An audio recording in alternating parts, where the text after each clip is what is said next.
ഏവർക്കും സ്നേഹത്തിൻ്റെയും ത്യാഗത്തിൻ്റെയും ഓശാന തിരുനാൾ ആശംസകൾ.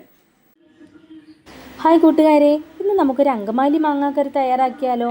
അതിനായി 2 മാങ്ങ, 1 സവാള, കുറച്ച് ചെറിയുള്ളി, 2 പച്ചമുളക്, കുറച്ച് ഇഞ്ചി, കറിവേപ്പില ഇത്രയും എടുക്കുക.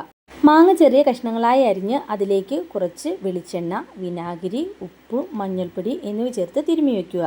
അരിഞ്ഞെടുത്ത സവാളയിലേക്ക് 1 സ്പൂൺ മുളക് പൊടി, 2 സ്പൂൺ മല്ലിപ്പൊടി, കുറച്ച് മഞ്ഞൾപ്പൊടി, ഉപ്പ്, വെളിച്ചെണ്ണ എന്നിവ ചേർത്ത് നന്നായി തിരുമ്മി യോജിപ്പിക്കുക.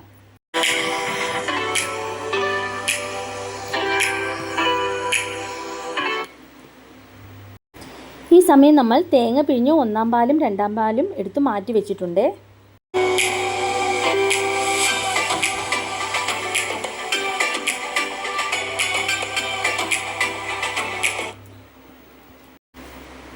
തിരുമ്മി വെച്ചിരിക്കുന്ന മസാലയിലേക്ക് മാങ്ങ കഷ്ണങ്ങൾ ചേർത്തു നന്നായി ഇളക്കുക.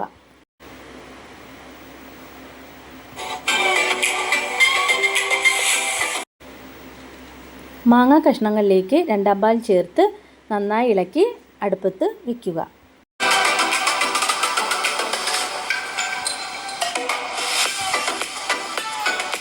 മാങ്ങ തിളയ്ക്കുമ്പോൾ മസാല പുറത്തേക്ക് പോകാതെ ശ്രദ്ധിക്കണേ. ഈ സമയം നമുക്കൊരു കോവയ്ക്ക മെഴുക്കുവരട്ടി വെച്ചാലോ. അതിനായി ചീൻചട്ടി അടുപ്പത്ത് വെച്ചു. വെളിച്ചെണ്ണ ഒഴിച്ചു. എണ്ണ ചൂടാകുമ്പോൾ അതിലേക്ക് കറിവേപ്പില ചേർത്ത് കൊടുക്കുക.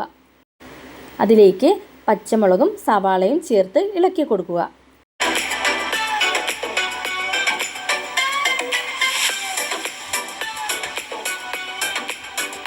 ഇടയ്ക്ക് മാങ്ങ ശ്രദ്ധിക്കണേ കൂട്ടുകാരെ.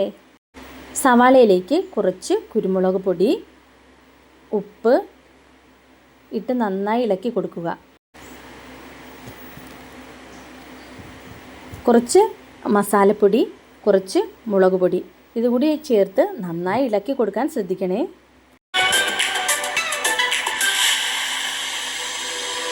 കട്ട് ചെയ്ത് വെച്ചിരിക്കുന്ന കോവയ്ക്ക ഇതിലേക്ക് ചേർത്തു നന്നായി ഇളക്കി കൊടുക്കുക. നന്നായി ഇളക്കി അടച്ചു വെച്ച് വേവിക്കുക. നമ്മുടെ മാങ്ങാ കഷ്ണങ്ങൾ വെന്ത് പാകമായിട്ടുണ്ട്. ഇനി നമുക്ക് 1-ാം പാൽ കൂടി ചേർത്ത് ഇളക്കി കൊടുക്കാം. ഇത് നമ്മൾ തിളയ്ക്കാൻ അനുവദിക്കരുത്. അതിനു മുമ്പ് തന്നെ കറി വാങ്ങി വെക്കണം. ഇനി മാങ്ങാക്കറിക്കുള്ള കടുക് വറുത്താലോ. അതിനായി ചീൻചട്ടി അടുപ്പത്ത് വെച്ചു. അതിലേക്ക് വെളിച്ചെണ്ണ ഒഴിച്ചു. കടുക് പൊട്ടിച്ചു. കറിവേപ്പിലയും വറ്റൽമുളകും ചെറിയുള്ളിയും ഇട്ട് വഴറ്റുക. നന്നായി മൂത്ത് കഴിയുമ്പോൾ 1 നുള്ളു മുളക് പൊടിയും ചേർത്ത് മാങ്ങാക്കറിയിലേക്ക് ഒഴിക്കുക. മെഴുക്കുവരട്ടിയും റെഡി ആയിട്ടുണ്ട്. ഇത് നിങ്ങൾ ട്രൈ ചെയ്ത് നോക്കിയിട്ട് അഭിപ്രായം പറയാൻ മടിക്കരുതേ കൂട്ടുകാരെ. എല്ലാവർക്കും ഇഷ്ടമായെങ്കിൽ ലൈക്കും ഷെയറും ചെയ്യാൻ മടിക്കരുതേ കൂട്ടുകാരെ. ബൈ.